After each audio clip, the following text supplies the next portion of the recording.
Muito bem, então nós estamos na página 24 e hoje nós vamos trabalhar, ou começar a trabalhar, amados, as epístolas de Pedro. Nossa matéria é epístolas gerais, nós já vimos Hebreus, Tiago e agora vamos ver as duas epístolas de Pedro.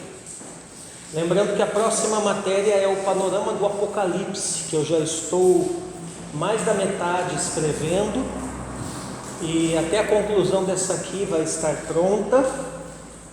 E essa matéria do panorama do Apocalipse, como tem muita gente interessada nesse assunto, ela será aberta, para pessoas que queiram vir participar e fazer só essa matéria como um curso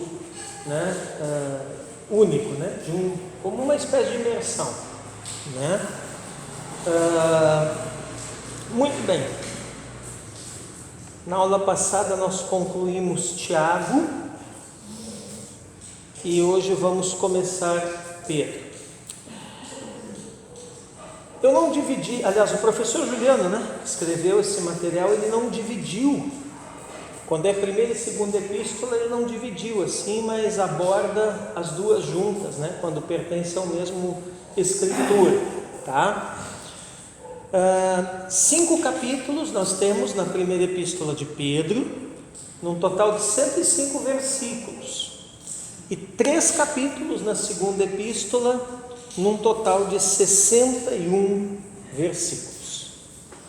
Bom, não tem como falar de Pedro sem pensar no temperamento dele, Primeira coisa que vem na cabeça de todo mundo quando fala de Pedro é o seu temperamento, Eu acredito que ninguém ficou tão marcado na história do cristianismo com relação a esse aspecto do temperamento quanto Pedro.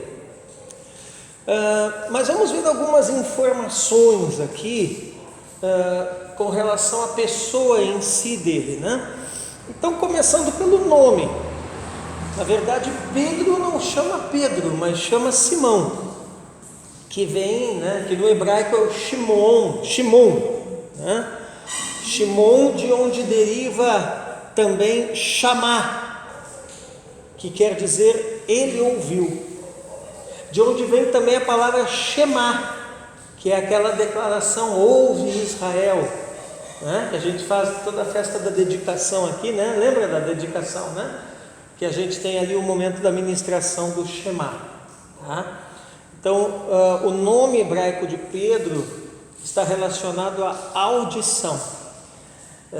Nós temos aqui o primeiro paradoxo, porque Pedro é alguém notabilizado por gostar mais de falar, e falar muito, e falar muitas vezes coisas inadequadas em momentos inadequados, mas ironicamente, o nome dele está relacionado não a falar, mas sim a ouvir, Agora, Pedro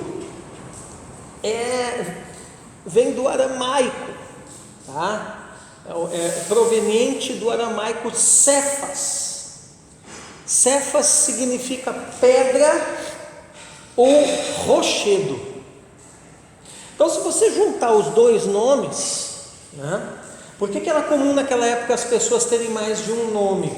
Porque lembrem-se que eles circulavam num mundo multicultural, num ambiente onde se falava pelo menos 4 ou 5 línguas, hebraico para o culto, aramaico para o dia a dia, latim porque era domínio romano, grego como língua de transações comerciais, Então só aqui, nós já temos 4, e alguns ainda dominavam o árabe, que também é um idioma ali daquela região.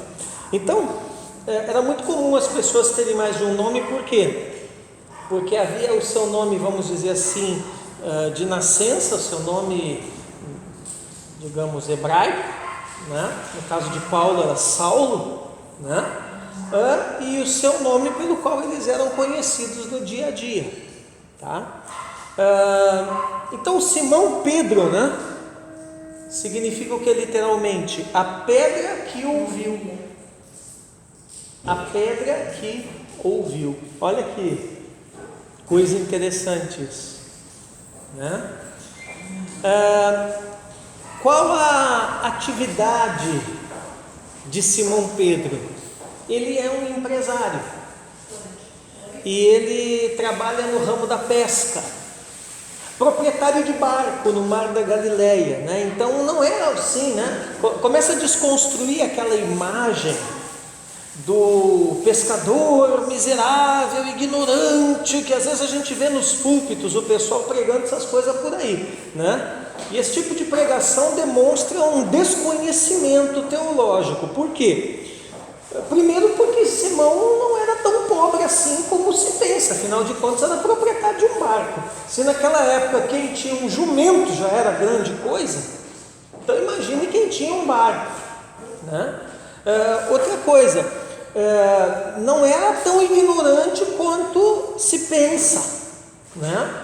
Porque ele trabalhava no comércio de pescado no Mar da Galileia, e ali eu já expliquei em outras ocasiões para vocês, é um entreposto, uma fronteira comercial, né? Entre o Oriente Médio, né? Com o Extremo Oriente, vamos dizer assim, né? Com as 10 cidades lá, a Decápolis, né? Então para o cara comerciar ali, ele tinha que ter noção de câmbio, ele tinha que ter noção de moeda, ele tinha que ter noção de política, porque a política local ali afetava o comércio, ele tinha que ter noção de dialetos, de línguas. Ali circulava comércio com gente da maior parte do mundo antigo. Aí você pega e diz, mas lá, né, fala lá que Pedro era iletrado e indouto, né? Mas a questão é quem fala isso, né? Quem fala isso não é o Sinédrio. Ora, comparado sim aos mestres da lei do judaísmo, eles eram iletrados e indoutos, obviamente, né? Agora, desconstrói aquela ideia, tá? Que Pedro era um ignorante qualquer, né? Um pobre, um bronco. Não era bem assim o negócio, tá? Então Lucas 5 verso 3, vamos ler ali, gente. Entrando em um dos barcos que era o de Simão, tá? E como empresário ele estava em sociedade com Tiago e João, né? Eles eram tudo aparentado ali, né? Então, Lucas 5:10, a parte A do versículo. Vamos lá. Bem como de Tiago e João, filhos de Zebedeu, que eram seus sócios. Então, não era uma empresa, vamos dizer assim, né? Tão pequena assim, né? Não era um MEI, né? Talvez não fosse nenhuma microempresa, talvez hoje já fosse uma empresa de pequeno porte, né? Que eles tinham ali, tá? Outra coisa interessante, Pedro tem casa própria, residência própria. Ora, até hoje, né, entre nós, né, alguém que consegue conquistar uma casa própria conseguiu uma grande conquista, né? Então, Lucas 4:38, a parte A do versículo. Deixando ele a sinagoga, foi para a casa de Simão, tá? A sua profissão, né? Pescador, Marcos 1,16. Caminhando junto ao mar da Galileia, viu os irmãos Simão e André, que lançavam a rede ao mar, porque eram pescadores, tá? Estado civil de Pedro, né? Casado. Inclusive é o único que se tem notícia, né, dessa informação dentre os apóstolos, é ele, né? Como é que a gente sabe disso? Por causa da passagem de Marcos aqui 1:30, né? Oi? Sim, possivelmente a maior parte deles, né, tinha família, né, mas isso por algum motivo não é mencionado, né? Mas o Marcos 1,30, ó, a sogra de Simão achava-se acamada com febre e logo lhe falaram a respeito dela. Tem até uma piadinha que o pessoal faz com esse versículo, né, que diz, por que Pedro negou Jesus, né? E dizem que a resposta é porque Jesus curou a sogra dele, né? Não sei se já ouviram essa piadinha, mas essa é velha, inclusive, né? Filiação, filho de Jonas. Esse Jonas não é o profeta Jonas que nós tivemos a imersão, tá, gente? É um Jonas qualquer. Mais uma vez, aqueles nominhos muito comuns da Bíblia. Mais um deles, né? Jonas, tá? Então, quando fala lá, né, bem-aventurado és tu, Simão Bar Jonas, né, lá em Mateus 16, 17, né, o pessoal pensa que Bar Jonas é sobrenome de Pedro. Não tem nada a ver com sobrenome isso aqui. Na verdade, não se esqueça que na cultura hebraica, né, desse período aqui, as pessoas não tinham sobrenomes, né? Sobrenome é coisa de latinos, né? Coisa de romano, né? Que tem aqueles nomes grandes, né? Agora os orientais, especialmente aqui os hebreus, eles não têm sobrenome. Então por isso que se fala filho de fulano, ou neto de cicrano, ou fulano de tal lugar. Isso aqui certamente deveria dar algumas confusões de vez em quando, né? Nas transações comerciais, porque certamente havia pessoas com o mesmo nome. Então a maneira de distinguir as pessoas eram as maneiras mais diferentes possíveis, né? Então essa expressão aqui, ó, Bar Jonas, tá? É um sufixo bar, tá? No hebraico, que significa filho. Então fica filho de Jonas, tá? A palavra grega ali, ó, traduzida para Jonas, né, em Mateus 16, 17, é a mesma que Jesus usa em João 1,42. O que tem lá em João 1,42? Lá tem André apresentando Simão para Jesus. Vamos ler juntos ali, ó. João 1,42. E o levou a Jesus. Olhando Jesus para ele, disse: Tu és Simão, o filho de João. Tá? Você vai dizer, mas é Jonas ou é João? Né? Tudo meio parecido. Assim como o próprio nome Yeshua, né, pode ser traduzido por Jesus, por Josué, né? Então, possivelmente essa expressão Bar Jonas, né, ou Bar Yohanan, né, teria sido usado por Jesus para se referir a Simão como seguidor ou discípulo de João o Batista, que também tem uma outra possibilidade, porque André tinha ouvido o testemunho de João, tá? Então às vezes se refere ao pai biológico, às vezes se refere ao pai espiritual, tá? No caso aqui, o que o professor Juliano coloca? Que Mateus 16, 17 está se referindo ao pai biológico, Simão Bar Jonas, filho de Jonas.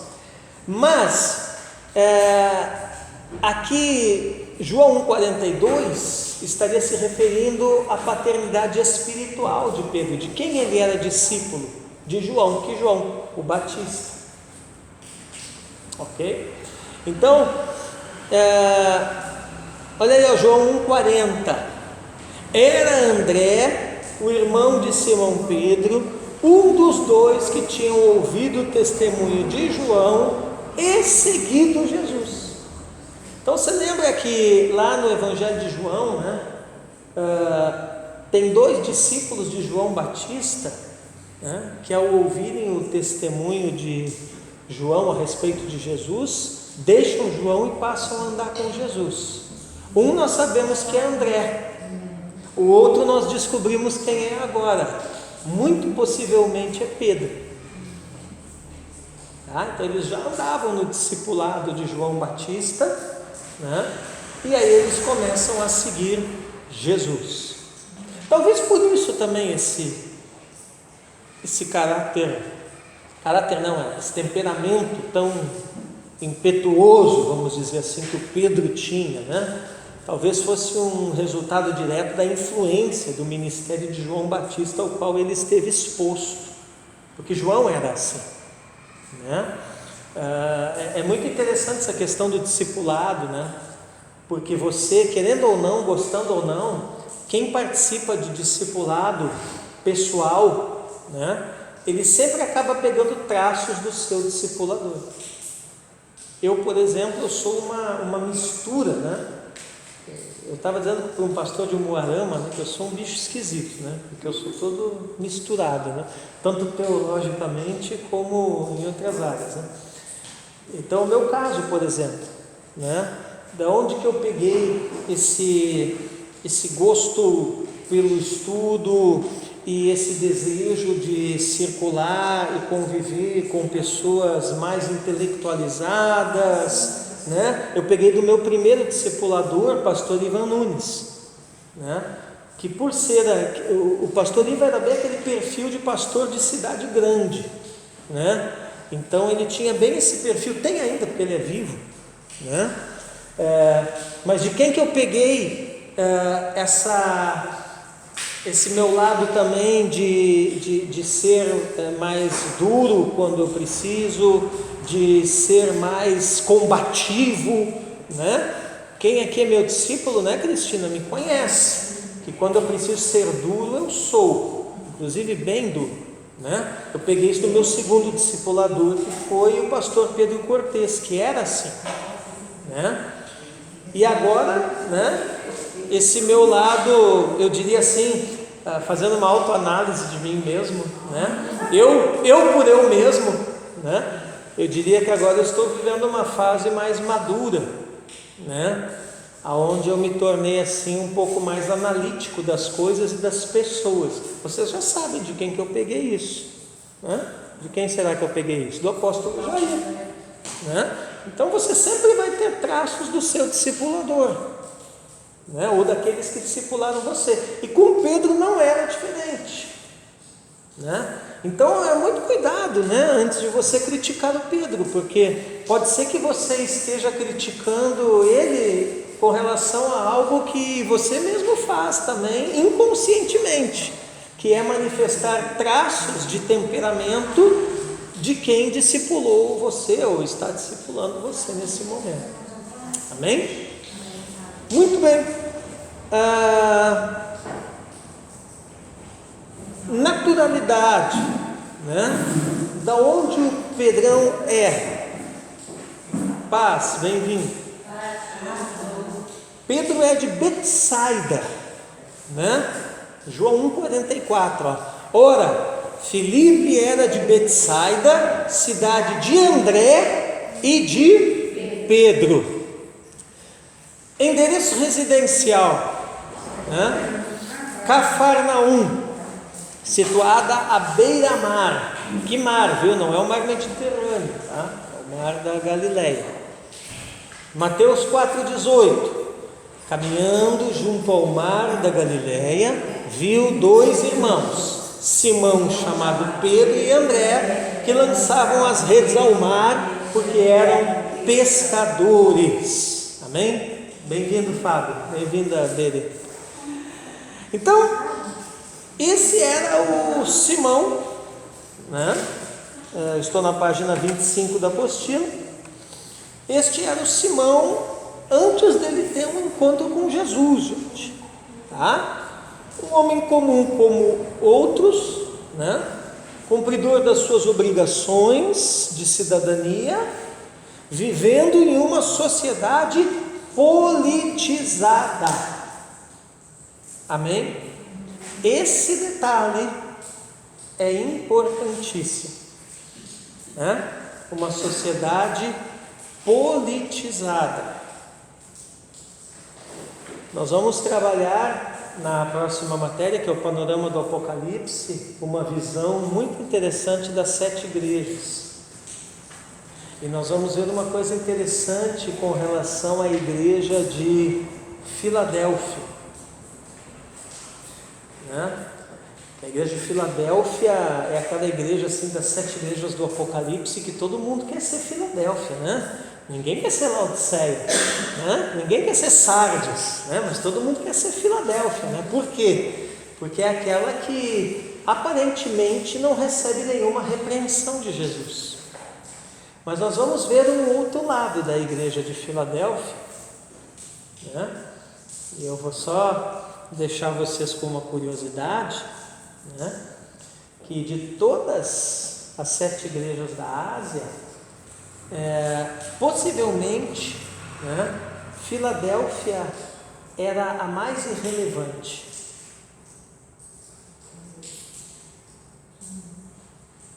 Então, tipo assim, não tem nenhuma crítica que Jesus faz para eles, mas ao mesmo tempo também, apesar de importantes, eles não eram tão relevantes. Na verdade, quase nada relevantes, né?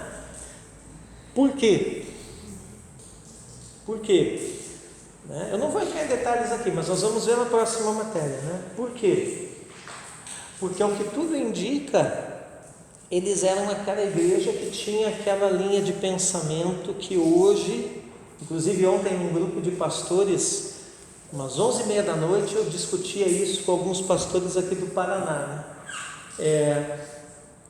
Eles eram aquela igreja naquela linha assim, né? Que a igreja não se envolve com política, a igreja não se envolve com o governo, isso são coisas seculares, coisas deste mundo, e nós não nos envolvemos com essas coisas. Então, nós vamos ter um retrato da igreja de Filadélfia na próxima matéria, aonde nós vamos ver isso, né? O Senhor não faz nenhuma repreensão, vamos dizer assim, para eles, né? Ao contrário, os elogia, né?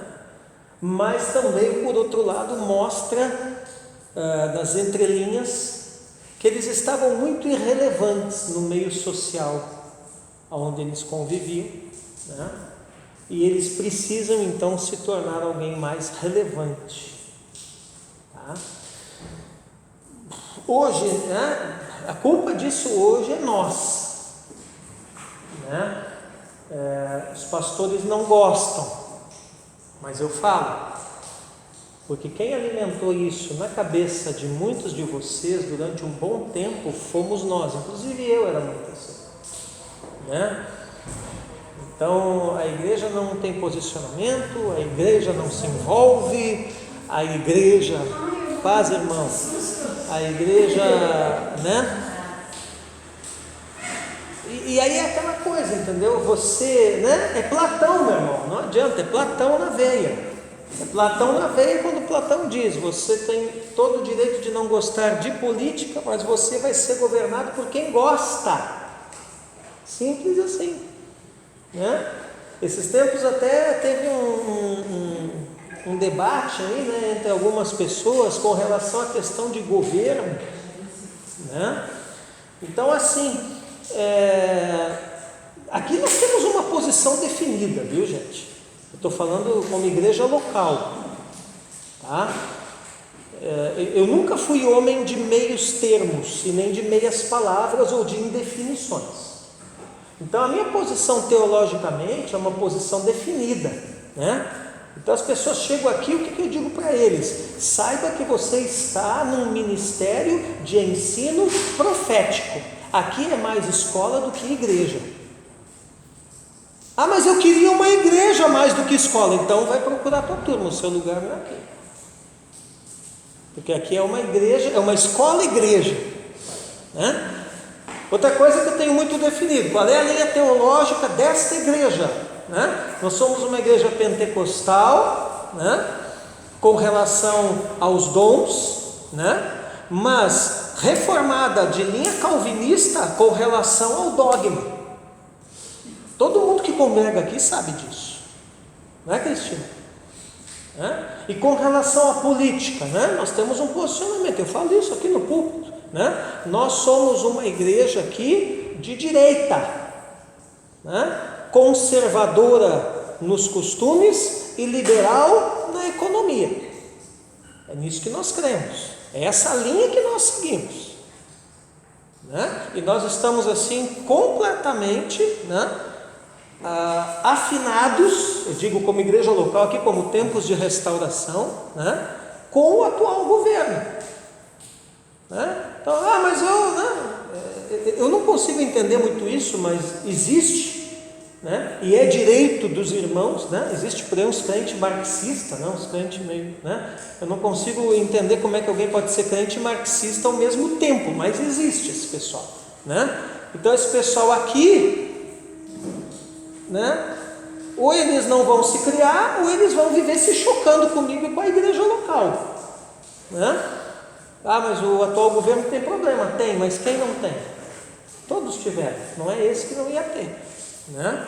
Agora, no frigir dos ovos, vejo eu como pastor para a minha igreja local, né? Isso não vale para vocês, porque vocês têm os seus pastores, as suas igrejas locais, mas eu só estou dando um exemplo aqui, que é como as coisas são definidas aqui na Restauração, a igreja onde eu exerço meu ministério, né? Então, nós temos trabalhado essa questão, né, de educar a igreja não só espiritualmente, mas educar também a igreja politicamente. E esses tempos, né, para vocês verem como essas coisas influenciam na teologia, né? Teve um pequeno debate no Facebook, né, envolvendo pessoas aqui da igreja, né, sobre a questão governo, né? E aí uma irmãzinha que congrega aqui, que um pouquinho mais vermelha e tal, né? Aquele pessoalzinho da foice e do martelo, né? Tá aqui, né? Enfim, né? Todo lugar tem, né? Ainda bem que aqui é minoria, né? Mas aí ela já entrou com um questionamento, né? No Face da igreja, isso, imagina, né? Dizendo assim que homens não governam sobre mim. Cristina está rindo porque você acompanhou o Pega no Face, né? Você falou também, foi legal, né? Homens não governam, né? Eu não me lembro quem que colocou um comentário sobre o governo, né? E aí essa irmãzinha assim muito espiritual, né? Mas os homens não governam, é só Deus que governa sobre mim, né? Aí uma outra também que, né? Eu acho que é uma dupla, uma é a foice e a outra é o martelo, né? A outra, é verdade, né? Aí eu li aquilo ali, eu disse, mas espera aí, onde é que vai parar Romanos 13, que fala que as autoridades são instituídas por Deus?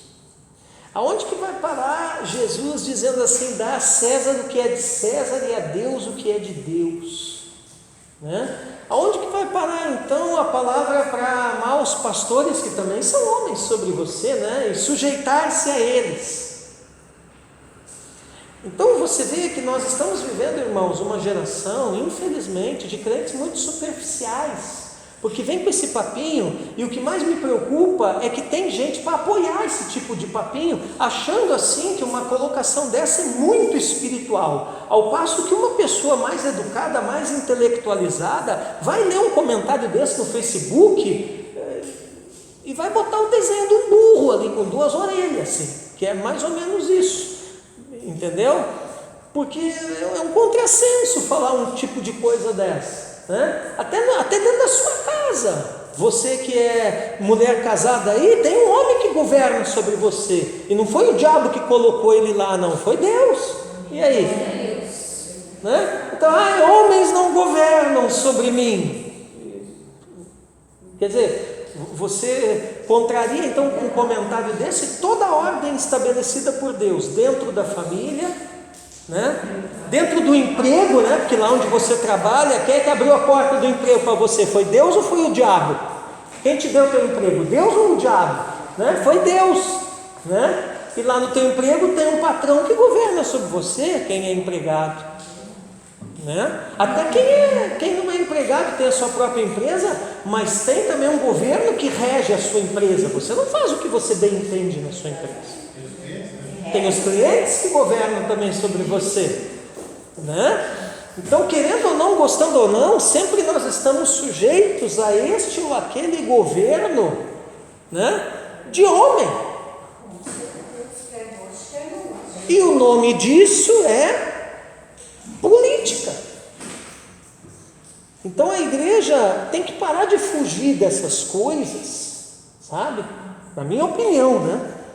E começar a ser educada politicamente também pelos seus líderes, né?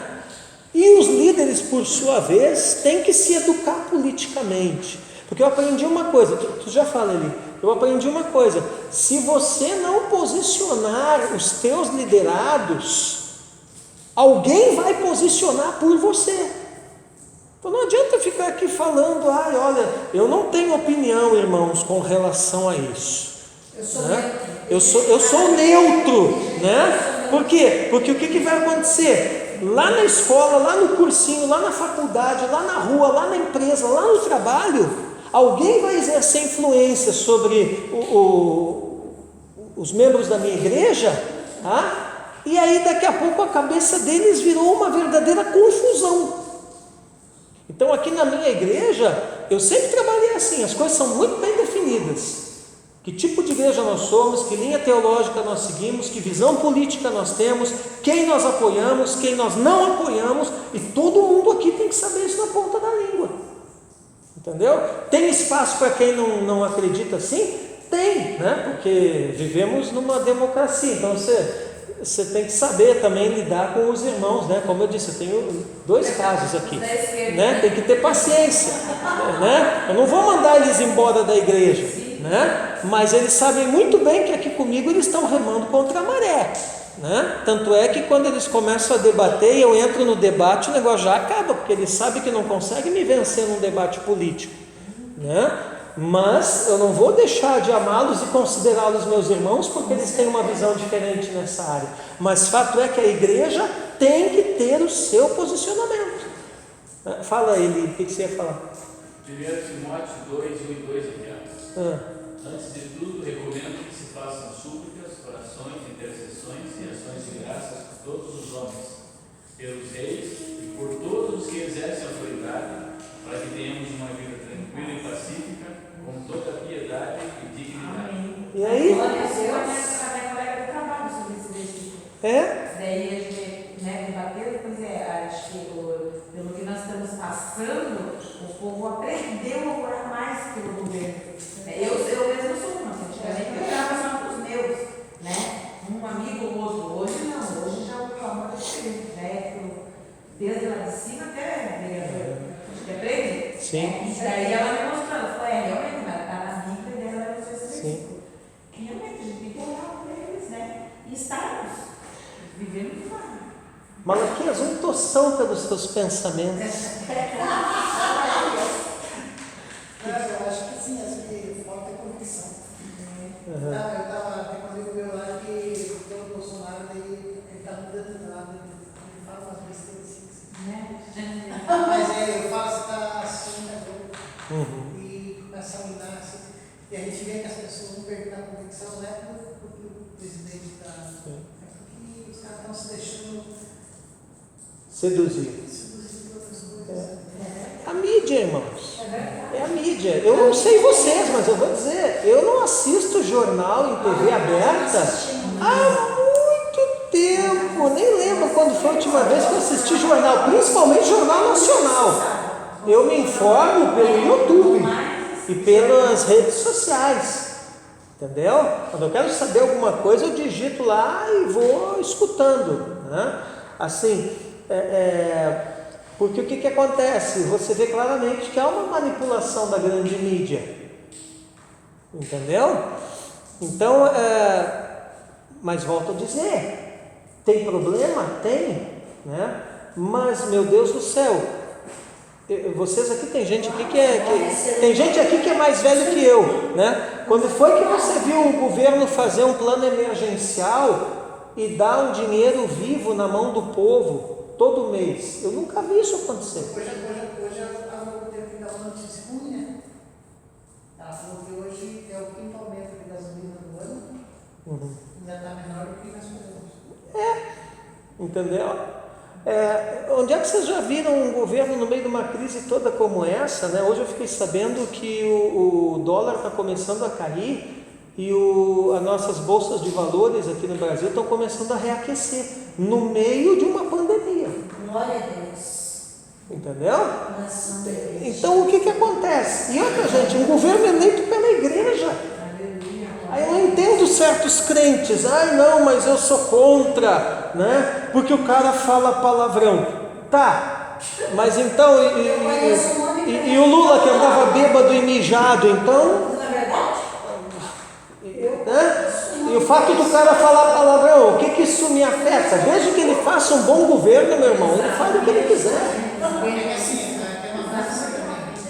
Aquele cara deve sofrer um monte de preocupação. Tem uma hora que ele explode com Claro. Fica no couro do cara para ver.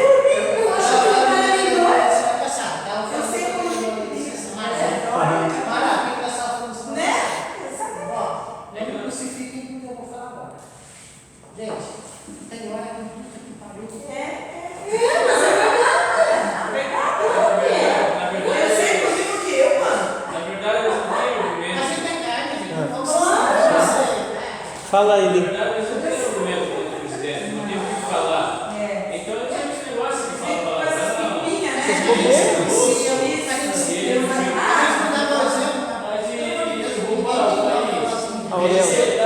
você sabe o que mais me indigna? No meu Facebook eu tenho várias, mas em especial uma que é amiga de infância, que é professora. E me indigna que os professores, eles são contra o Bolsonaro. Sim. São contra.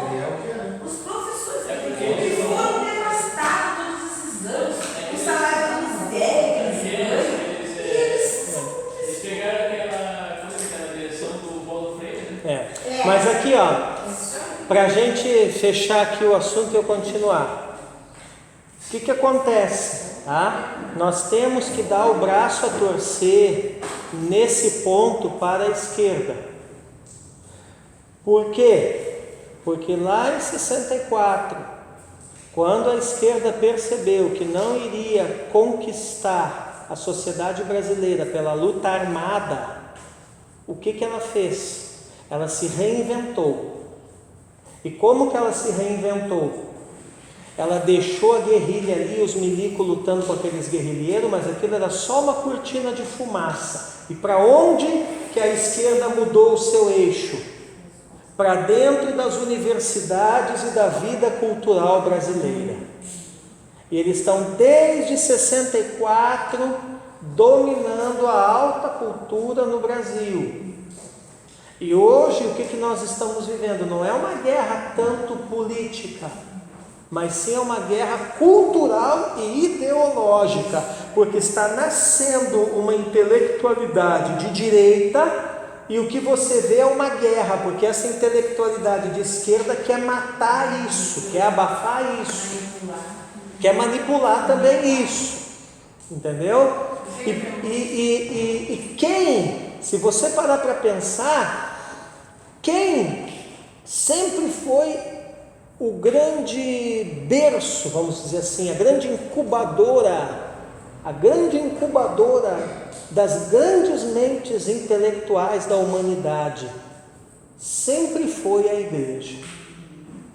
E por que o marxismo dominou a cultura? Porque a igreja se omitiu e se fechou dentro de si mesma.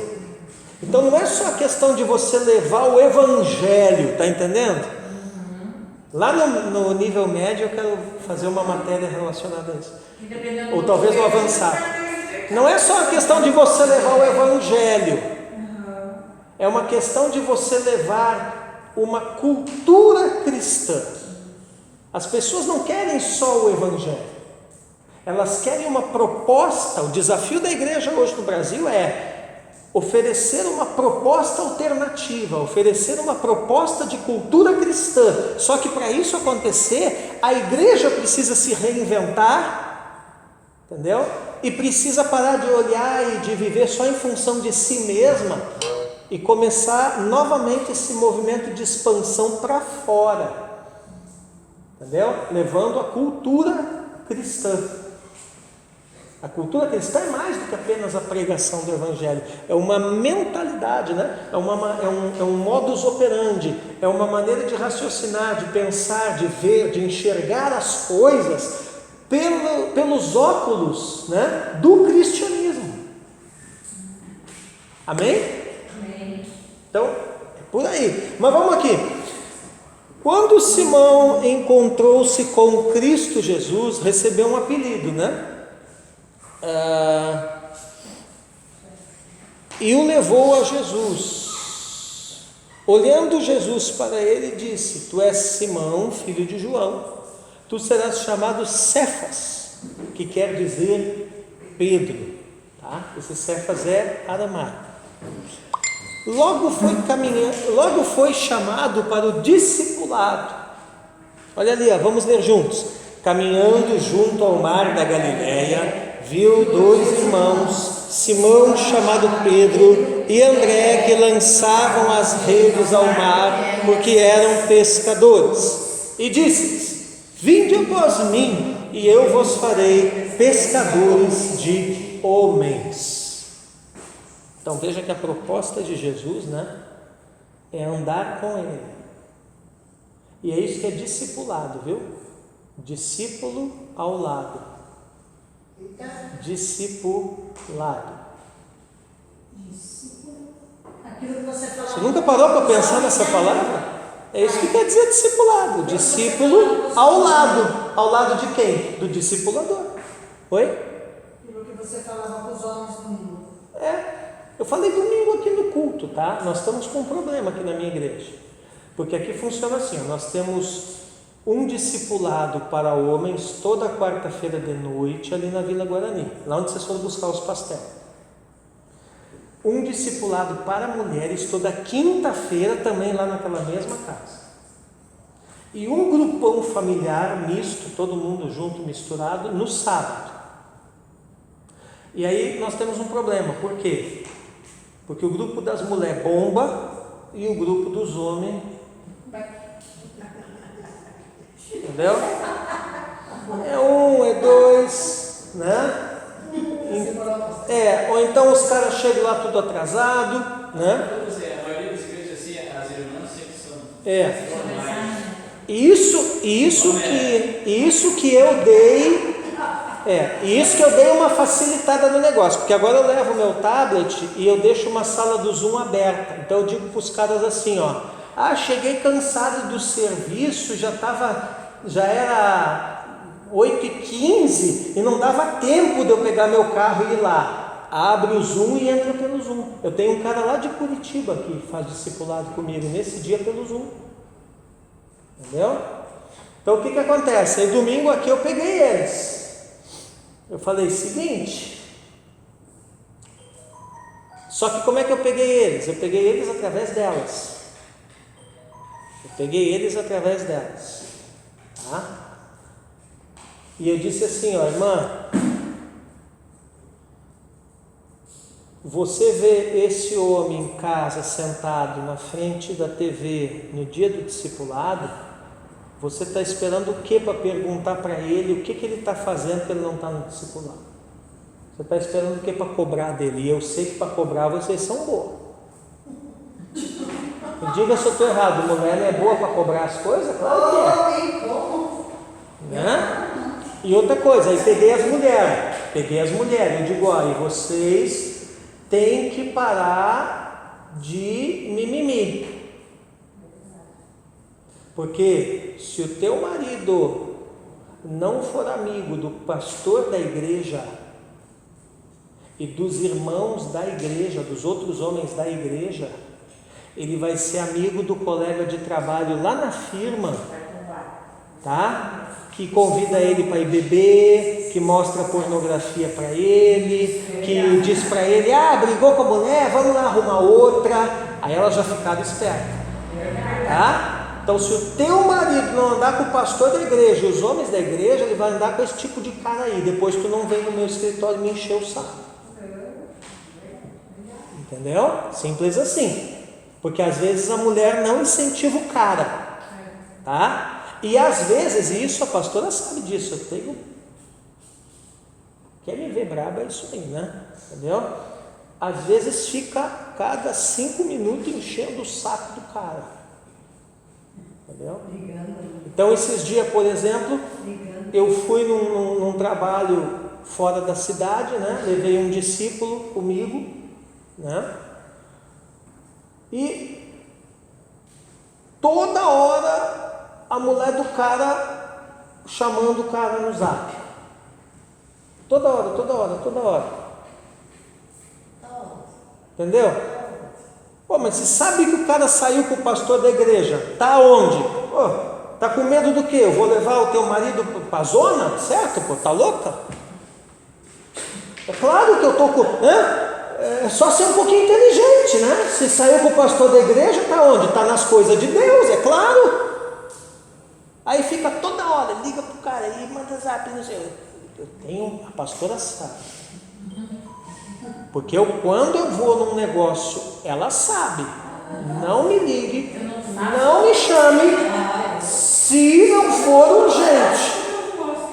Se não for urgente, né?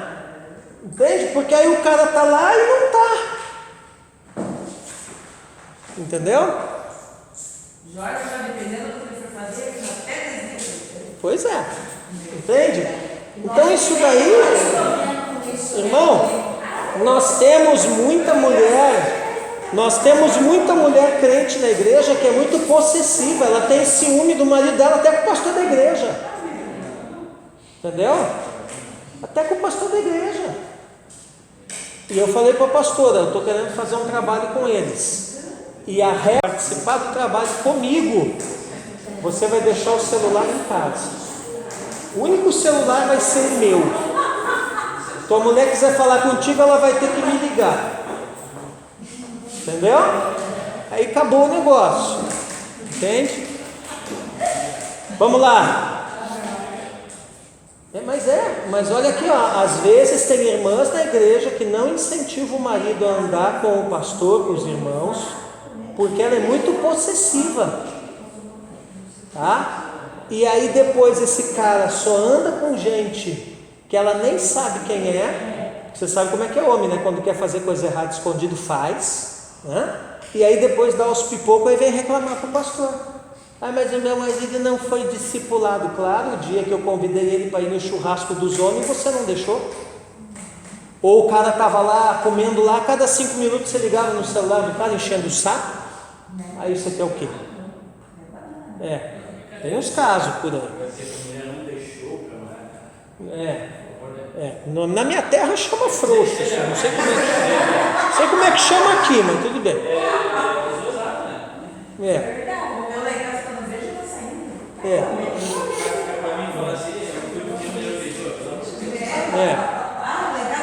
Vamos lá. Então Pedro, logo que foi chamado por Jesus, gente, ele foi para o discipulado. Ele foi andar com Jesus. Discipulado não é só um programa de estudos. Discipulado é a proposta para uma caminhada. Se você quiser, anote isso. Né? Discipulado não é só um programa de estudos. Discipulado é uma proposta para uma caminhada. Entendeu? Esses dias eu conversava com um pastor amigo nosso, né? Discipulado não é só um programa de estudos. Discipulado é uma proposta, né? Um convite para uma caminhada, né? Discipulado é uma trilha espiritual. Então, eu nunca fiz. Na minha igreja não tem. Eu caminho discípula lá e eu agrado minhas discípulas. Então o que acontece? Esses dias eu conversava com um pastor, tá? Porque assim, ó, eu participo de um grupo de pastores, tá? E nesse grupo tem um pastor mais novo, faz pouco tempo que está. E às vezes assim, a gente vai para tal lugar com uma ideia de fazer tal coisa. Só que chega lá, chega um, chega outro, surge um assunto, surge outro, tal. E a gente acaba fazendo aquilo ali, mas não só aquilo. Entende? E esse colega ficou meio estressado esses tempos, né? Porque vocês vão lá e não fazem o que foi proposto. E Eu só olhei para ele e eu me enxerguei uns 20 anos atrás, né? E aí na volta, no carro, eu conversei com o líder desse grupo, né? E eu disse assim, o fulano está estressado porque na cabeça dele a gente precisa funcionar por tópicos, né? Por pautas, né? Agora vamos passar a tal assunto, né? Agora vamos resolver tal coisa, agora vamos fazer não sei o quê, né? E ele não, e muitas vezes a gente lá a coisa assume uma dinâmica, né? Que não é desse jeito, que funciona de outro jeito, né? E aí eu disse assim para o líder do grupo, né? Eu disse assim, ele não entendeu ainda, né? Que a proposta lá, né? Não é nós cumprirmos uma agenda, mas sim nós experimentarmos uma convivência. A proposta lá não é cumprir uma agenda, mas sim experimentar uma convivência.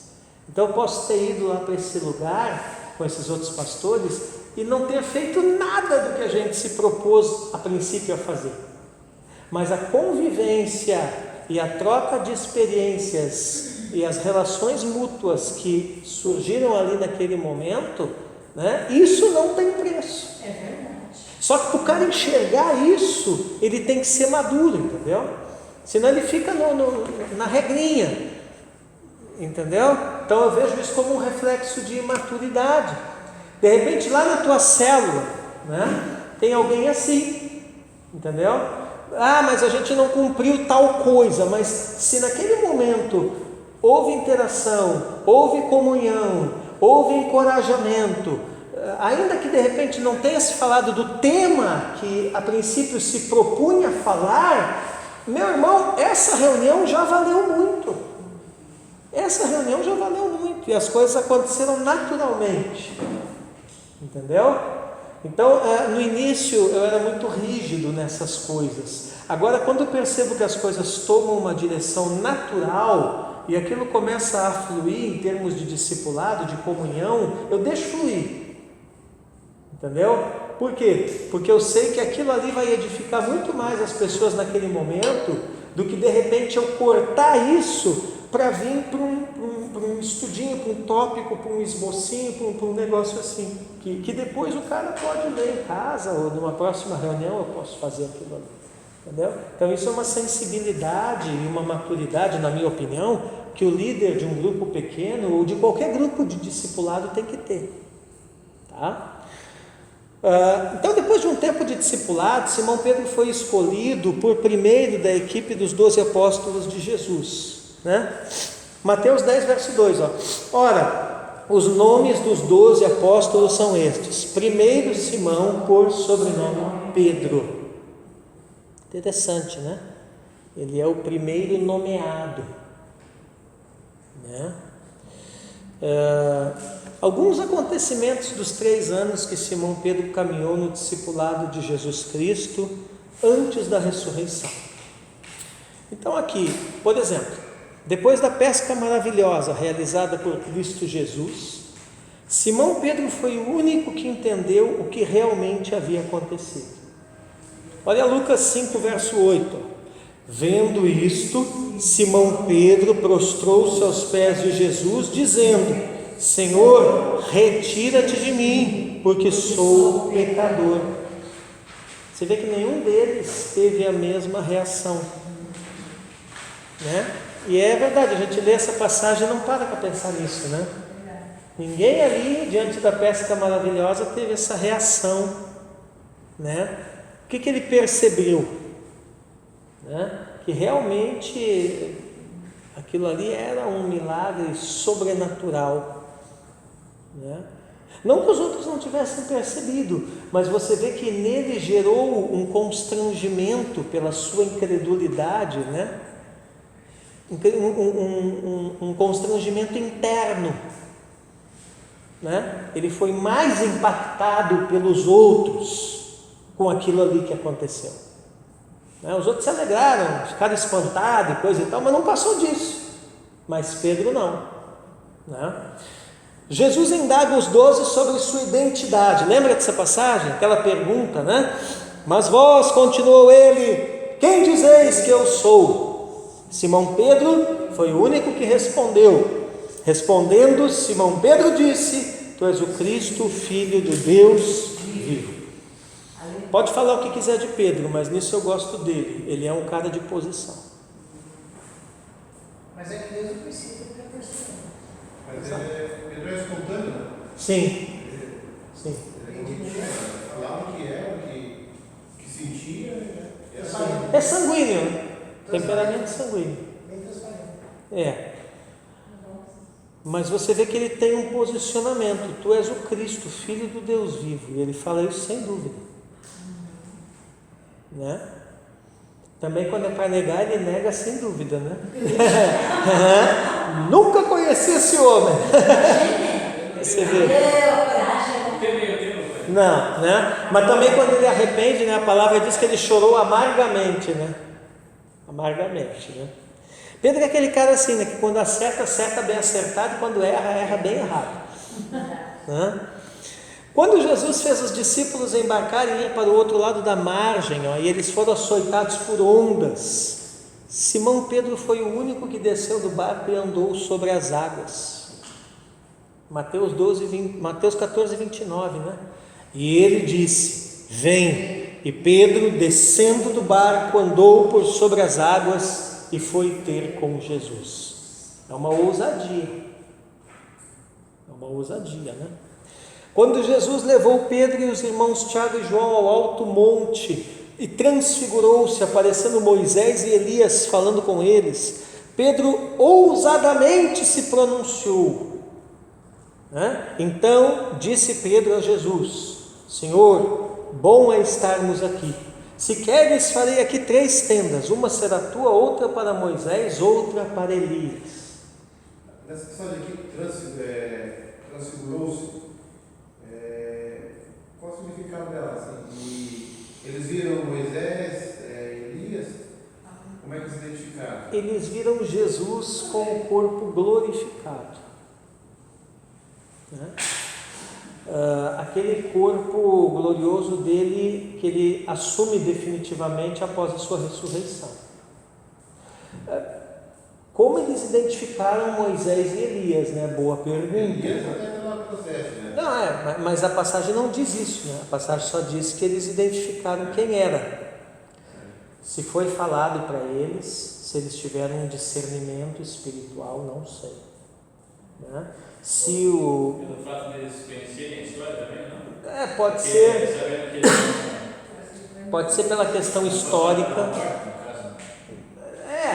Embora a história também não relatasse a aparência física de Moisés e de Elias, né? Eu digo assim, pelo fato de só se ouviu falar dos dois nessa situação, tiveram esse entendimento, só pode ser os dois. Que não morreram. Pode ser também. Quando nós chegar no céu, nós perguntamos. Tanta coisa a perguntar, né? Só que assim, ó, aqui é a bobagem do século, né? Vocês viram que eu botei um livro de Paulo esse fim de semana para vocês lá no grupo, um PDF?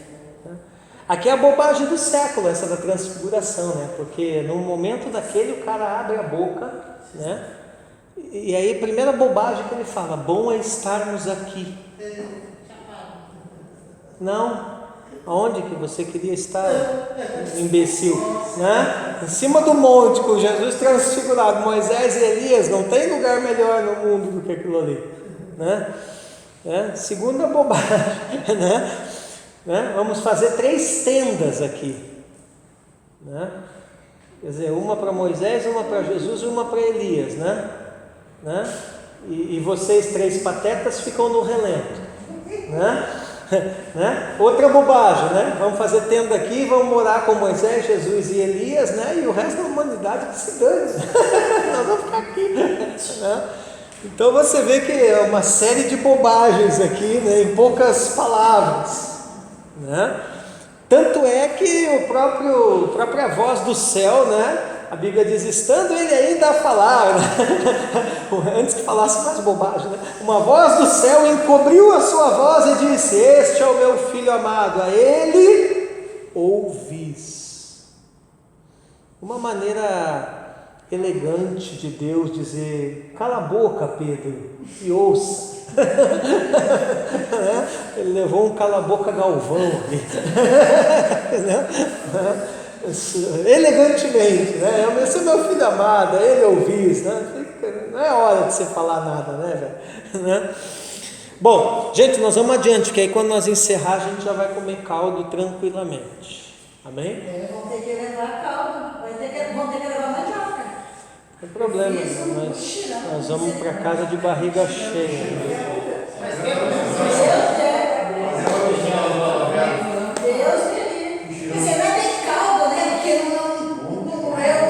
Vamos lá. Jesus avisou Simão Pedro sobre as batalhas espirituais que tinha assumido por sua causa. Olha isso. Lucas 21, 31 e 32. Simão, Simão, eis que Satanás vos reclamou para vos peneirar como trigo. Eu, porém, roguei por ti, para que a tua fé não desfaleça. Então, uma coisa parecidinha com o que aconteceu com o Jó. Né? A diferença é que no caso de Jó, quem chamou a atenção do diabo para Jó foi o próprio Deus. Mas aqui o Satanás chega diante de Jesus e reivindica Pedro, né? Para peneirá-lo, ou seja, prová-lo. E Jesus diz, veja que Jesus não diz que impediu o diabo. Ele diz, eu roguei por ti, ou seja, você vai passar por isso, porque Jesus está dando uma letra. Então o diabo vai sim te provar, te peneirar. Para que serve? Né? Ou seja, vai vir sobre você um processo de tribulação, onde as impurezas serão retiradas. Né? Mas eu roguei por ti, roguei a quem? Ao Pai, né? Para que a tua fé não desfaleça. Ou seja, não tem como não passar pela tribulação. A questão é como você passa pela tribulação. E o consolo é que ao passar pela tribulação, você passa com a intercessão de Jesus a seu favor. Glória a Deus. Amém? Amém. Simão Pedro, arrependido, chora amargamente depois de não ter dado crédito à palavra de Jesus, que disse a seu respeito: hoje 3 vezes me negarás antes de cantar o galo. Então Pedro, saindo dali, chorou amargamente. Essa história do galo, teve uma igreja aqui, né, que deu uma polêmica uma vez, né, com o galo, né? Esse cantar do galo, tá, pode ser o bicho mesmo, tá, como também pode ser a trombeta da guarnição romana, que marcava as horas do dia. E vocês lembram que o dia tinha a vigília da noite e a vigília do dia, né? E cada vigília, né, ela era formada por 2 metades, né? E cada metade, né, era formada de 3 horas. Então, a vigília da noite, ela começava às 18 horas, né, até às 6 da manhã. Né? Então, das 18, 19 e 20, não, 19, 20 e 21, né? Das 18 às 21 era a primeira vigília da noite. Das 21 à meia-noite era a segunda vigília da noite. Da meia-noite às 3 da manhã, terceira vigília da noite. Das 3 às 6 da manhã, quarta vigília da noite. Aí começava a vigília do dia, né? De 6 a 9, primeira vigília do dia, né? De 9 a meio-dia, segunda vigília do dia, né? De meio-dia a 3 da tarde, terceira vigília do dia, e de 3 da tarde às 6 da tarde, quarta vigília do dia, né? E esses horários de 3 em 3 horas, no contexto ali da cidade de Jerusalém, eles eram marcados por uma trombeta que era tocada na guarnição romana, e essa trombeta era chamada Galicinium. Galicinium. E o texto aqui, né, essa passagem aqui no original, ela pode dar a entender que era isso aí, tá? Então, não quer dizer necessariamente o bicho no terreiro. De qualquer forma é um sinal. Baseado no cantar do galo, né? Isso. A ideia é um toque, é um sinal, né? Então, antes desse som, né, você vai me negar 3 vezes. Né? Agora sim, ó. Agora não vai, né? Não vai chegar lá na célula e dizer isso para os irmãos, que você vai arrumar para a cabeça. Deixa que seja o galo. Deixa que seja o galo, tá tudo certo, né? Isso aqui não vai mudar na salvação de ninguém, tá? Obrigado, irmão. Isso aqui é uma coisa que é uma curiosidade para quem estuda, tá? Então, mas para todos os efeitos, deixa o povo pensar que é o bicho. Deixa o galo para lá, tá?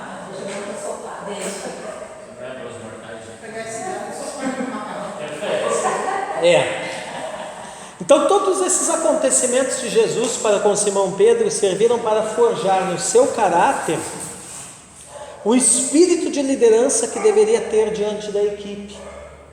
Pois o Senhor disse: tu, pois, quando te converteres, fortalece os teus irmãos. Então, assim, não julgue Pedro. Não julgue Pedro, né? Brinco de alguém. Então não julgue Pedro, porque Pedro passou por muitas situações, fez muitas atrapalhadas, foi muito repreendido, teve muitas experiências difíceis e uma muito amarga, mas isso tudo serviu para forjar a liderança dele. Ninguém será um líder aprovado se não for provado. Ninguém será um líder aprovado se não for provado.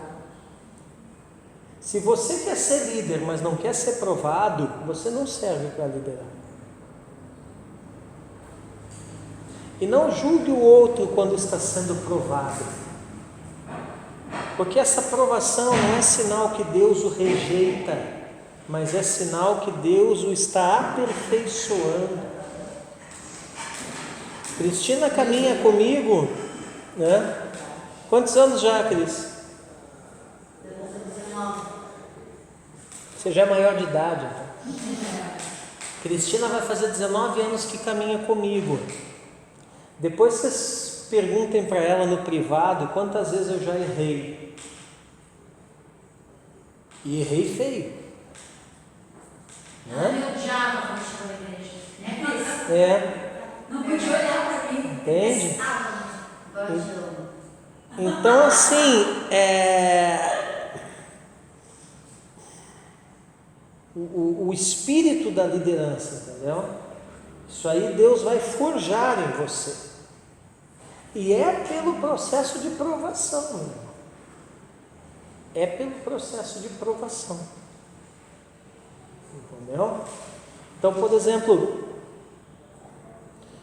uma das coisas assim que eu fui muito provado, né, e sou até hoje, né, é na questão de provisão. Você veja, eu sou um cara que eu pastorei uma igreja modesta, né, que muitas vezes não consegue pagar o meu salário, né? Aqui é assim, tem mês que a igreja me paga, tem mês que eu pago para a igreja ficar aberta. É meio rabo abanando o cachorro, um negócio meio esquisito, né? Entendeu? Né? Eu tenho que trabalhar extra, né? Se não vender os alhos aí, né? Ajuda o Poca canta lá em casa, né? Então assim, mas eu louvo a Deus por quê? Porque eu sou um cara que eu aprendi, né? É só uma área que eu estou dando um testemunho, poderia dar um testemunho em várias áreas, mas essa minha situação de modéstia, vamos dizer assim, né? Eu nunca fui um cara assim no meu ministério que eu tive muito, materialmente falando, né? Só que isso me ensinou, né, a viver com pouco, entendeu? Então, tipo assim, uma situação que nem essa de pandemia, né, é uma coisa assim que não me afetou, entendeu? Eu vi um monte de pastor apavorado, meu Deus, a igreja fechou, meu Deus, e eu não me apavorei em nada, porque tipo assim, deserto para mim não é novidade. Não é novidade. Na verdade eu sou vocês me conhecem, né? Eu sou um cara que na verdade eu não gosto do deserto, né? Mas eu fui forjado no deserto, né? Esses dias até um pastor falou isso para mim, achei engraçado isso, sabe? Ele disse assim, tu é aquele cara que te larga no meio do deserto com um copinho d'água e tu sai vivo lá do outro lado. E é verdade, né? Porque eu aprendi a conviver num ambiente espiritual e material também, inóspito, e criei meus filhos e minha família nesse ambiente, né? E eu sei que Deus vai trazer na minha vida uma fase que eu vou ter muito. Agora, o meu treinamento no deserto será a garantia que quando eu tiver muito, eu não desperdiçarei nada. Aí é o que Jesus fala, né? Quando houve a multiplicação dos pães, recolha o que sobrou, porque nada pode ser desperdiçado, né? Então, é assim, meus irmãos, e cada um tem o seu processo. Você está vivendo, ou começando a viver, talvez, o seu processo de treinamento, de provações. Uma coisa é certa, ninguém vai ser líder sem ser provado, né? E quanto mais Deus tiver para você, mais provações você experimentará. Amém? Mas não fique desanimado. Isso. Uma coisa que eu tenho percebido nesses grupos agora é assim, quanto mais a gente está aprofundando, a gente vai ver, vai aprender que esses caras aí é tanto homem como Exatamente.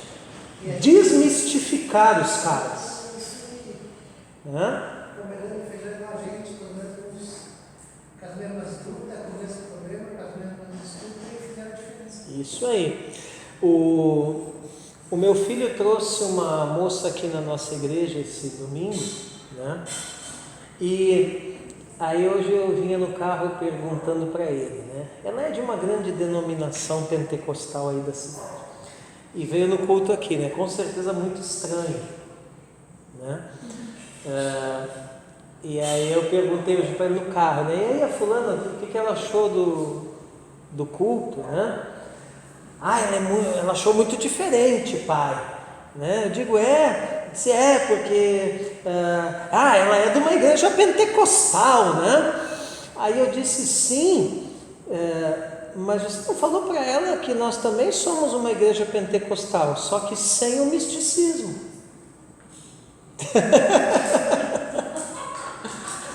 Nós somos pentecostal também, só que sem o misticismo. Foi isso que ela estranhou, né?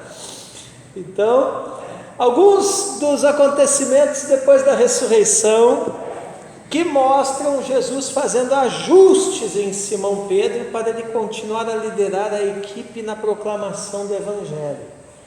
Viu? Outra coisa muito importante, por isso que você precisa de discipulado, para ser ajustado. Para ser ajustado. É que nem uma máquina, né? A gente nesse aspecto é que nem uma máquina, né? O seu carro, né?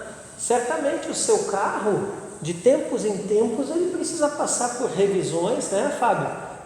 O caminhão, né, para fazer ajustes. O meu carreiro, eu preciso um carro de mecânico, é outra história, né? Mas eu estou falando assim, pessoas normais, tá? Não o Fábio, né? Então, pessoas normais, com exceção do Fábio, né? O carro de tempos em tempos passa por ajustes, né? Até o teu também, né? Só que o teu demora mais. Mas assim, a mesma coisa é no discipulado, entendeu? Então, você precisa de discipulado, por quê? Porque você precisa ser ajustado. Ou você é algo que ajuste antes de incomodar, ou vai te incomodar mais tarde. Ou você se ajusta antes de você se incomodar, ou você vai se incomodar. Não é errado. É isso aí, entendeu? E o que acontece quando você tem que fazer uma revisão num carro, né? Você vai ter que trocar peças. Por que você tem que trocar peças no motor de um carro? O que aconteceu com aquelas peças? Se desgastaram. E assim somos nós na liderança e na vida espiritual também. Nós sofremos desgastes. E aí nós precisamos, pelo discipulado, ser ajustados. O que um bom discipulador é? Ele é uma espécie de mecânico espiritual. Ele vai de tempos em tempos perceber no que você está desgastado, vai trocar a peça e vai regular na sua vida. Então assim Jesus ia fazendo com Pedro, né? Olha ali, ó. Quando Pedro voltou a pescar com alguns discípulos, Jesus ressurreto aparece no mar de Tiberíades para ajustar Pedro na missão. Viu? Ele não apareceu ali para repreender Pedro, né? Mas para ajustá-lo. Depois de terem comido, perguntou Jesus a Simão Pedro: Simão, filho de João, amas-me mais do que estes outros? Ele respondeu: sim, Senhor, tu sabes que te amo. Ele lhe disse: apacenta os meus carneiros. Mas 2 vezes, nos versículos 16 e 17, Jesus ordena que Pedro apacente suas ovelhas. E por fim finaliza: segue-me. Por que Jesus pergunta para Pedro uma coisa que ele sabe a resposta? E ainda pergunta 3 vezes. Por quê? Porque Pedro o negou 3 vezes. Por quê? Porque Jesus, ele utiliza, por incrível que pareça, o método socrático, que é o quê? Que é o aprendizado por perguntas e respostas. É a maiêutica que a gente vê na filosofia, né? Jesus perguntou para uma maneira de lembrar Pedro do que ele fez, do que ele passou negando 3 vezes? Sim, na verdade aqui Jesus usa de uma prática analítica, né? A gente estuda isso aqui na psicanálise, né? Jesus na verdade usa de uma técnica aqui de regressão. Calma aí, antes que vocês me apedrejem. Eu não estou falando daquela regressão do espiritismo. Regressão significa simplesmente levar a pessoa a lembrar da situação onde ela errou, para que essa lembrança produza nela uma cura. Tá? Não é aquele conceito lá, né?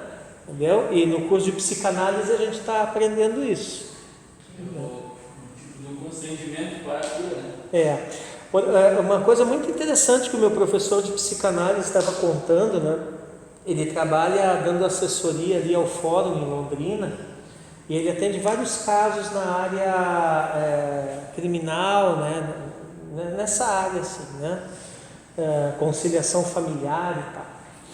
E ele estava falando de um rapaz que estava sendo julgado, estava prestes a ser condenado por ter causado um acidente de trânsito, né? E o amigo dele morreu. E as evidências, né, da perícia do local do acidente mostravam que o causador do acidente teria sido ele. E a promotora, no momento da audiência, insistia com ele para que ele falasse o que ele tinha feito, para que ele lembrasse. E o professor nosso falou que ele travou na frente do juiz e ele não conseguia falar. Não porque ele não queria, ele não conseguia lembrar nada daquele dia. Houve um bloqueio. E aí o meu professor parece que estava nessa audiência e ele então pediu para a juíza que interrompesse a audiência, né, e solicitou que fosse feita a reencenação do acidente. Né? E no momento da reencenação do acidente, né, ele estava lá com o rapaz. E aí ele usou ele usou a técnica psicanalítica da regressão, né? Voltar a memória naquele dia e naquele momento. E aí o bloqueio, né, caiu, né? E aí o rapaz lembrou e descreveu para ele como é que tinha sido o acidente. E a partir das informações que o rapaz descreveu, né, a perícia, ele usou os termos técnicos lá, né, mas a perícia analisou os dados de um outro ponto de vista e concluiu que o que realmente tinha causado o capotamento do carro não tinha sido imperícia dele, mas sim o esmagamento de um pneu. Sabe quando o pneu está rodando e você vira e ele esmaga? Entendeu? Foi o esmagamento do pneu. Entendeu? Mas se não tivesse feito aquele processo, o cara estava travado e ia ser condenado pela juíza. E aí aquela informação ali mudou, né? Aí ele fez o laudo psicanalítico e aquilo ali mudou todo o rumo daquele julgamento. Até a própria consciência dele ajudou nisso. A pessoa chamava de Isso, o cara era o melhor amigo dele, entendeu? Então era coisa assim, eu matei o meu melhor amigo. Entendeu? Mas assim, o cara lembrava do dia, o cara lembrava o que ele tinha comido no café, a roupa que ele estava e tudo, mas quando ia chegando no horário do acidente, sumia tudo da mente dele, ele não conseguia lembrar nada, ele só lembrava do outro dia. Entendeu? Vê como que é a nossa mente, né? Então aqui, nós já vamos parar. Depois das orientações de Jesus, Simão Pedro se posicionou à frente como líder na decisão de escolher quem seria o substituto de Judas. Olha ali, ó.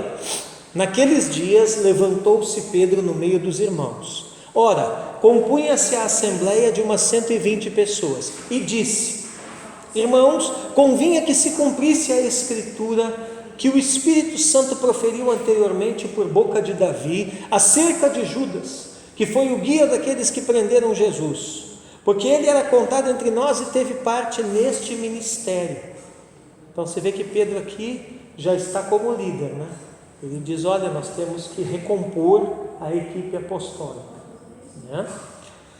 Dos versículos 17 a 26, Atos relata a argumentação do apóstolo Pedro sobre a importância de um substituto do apostolado de Judas, né? Atos 1:26, então deitaram sortes a respeito deles, e caiu a sorte sobre Matias, e por voto comum foi ele contado com os 11 apóstolos.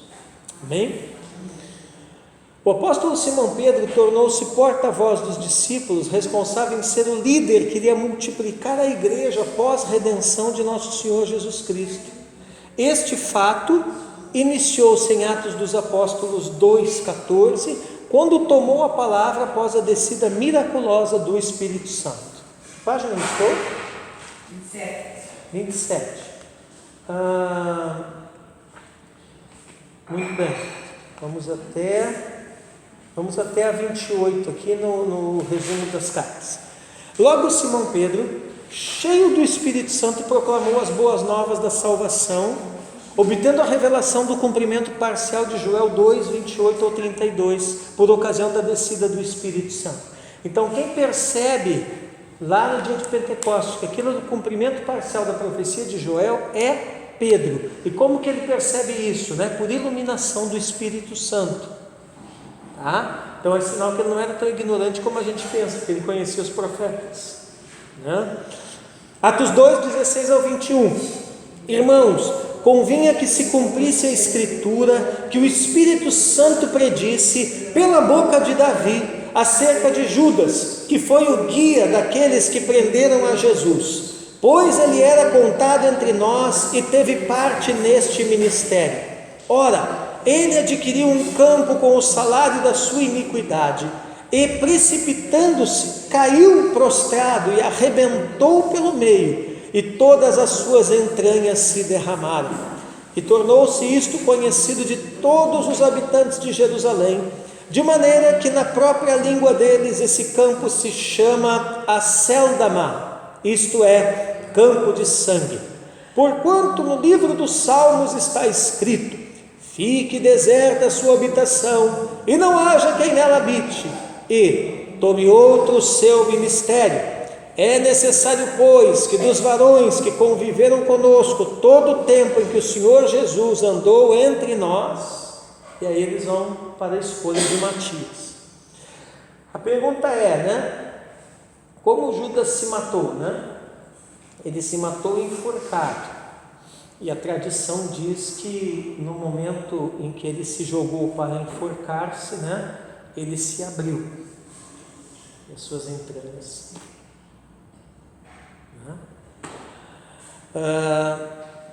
Então esse discurso se findou com a conversão e o batismo de quase 3.000 pessoas. Simão Pedro, aproximadamente nos anos 67 a 68 a.C., iniciou o conteúdo literário de suas cartas.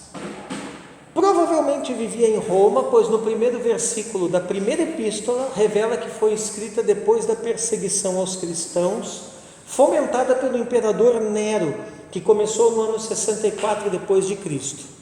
Sobre esse fato, o Manual Bíblico escreveu: foi enviado ao grupo de cristãos que viviam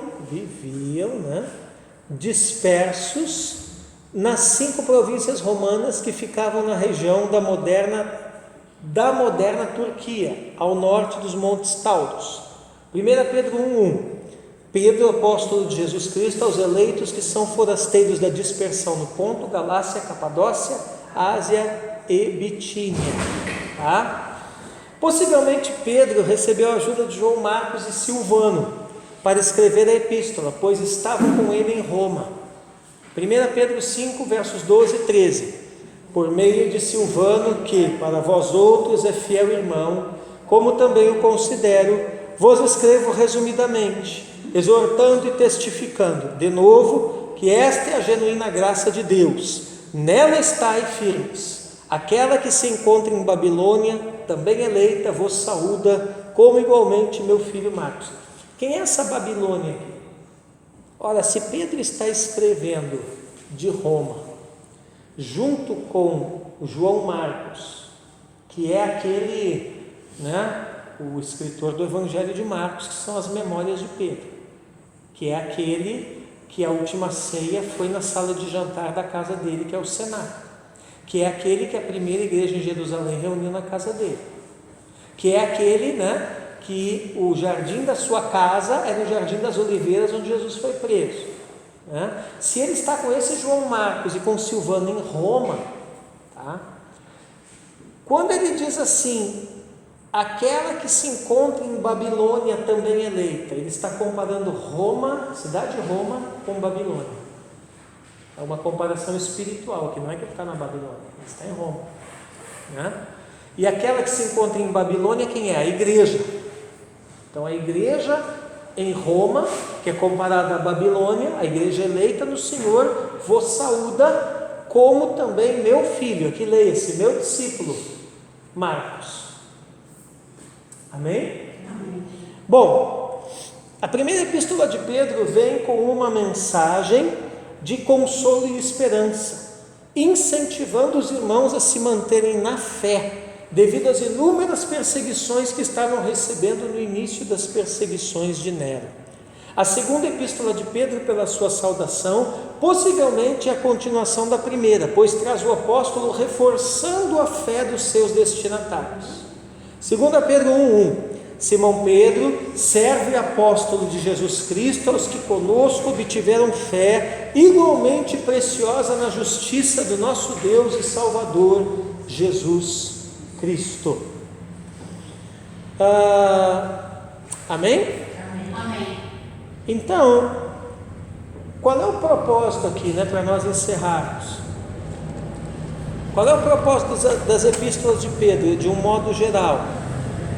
É incentivar a fé dos irmãos que estão sofrendo as perseguições de Nero. Amém? Tanto a primeira como a segunda epístola,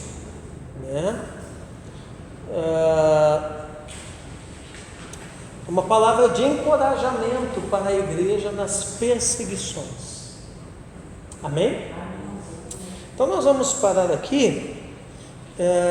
Nós estamos no slide número 100. Marquem aí, slide número 100, e paramos na página 28, é isso? Slide 100, página 28.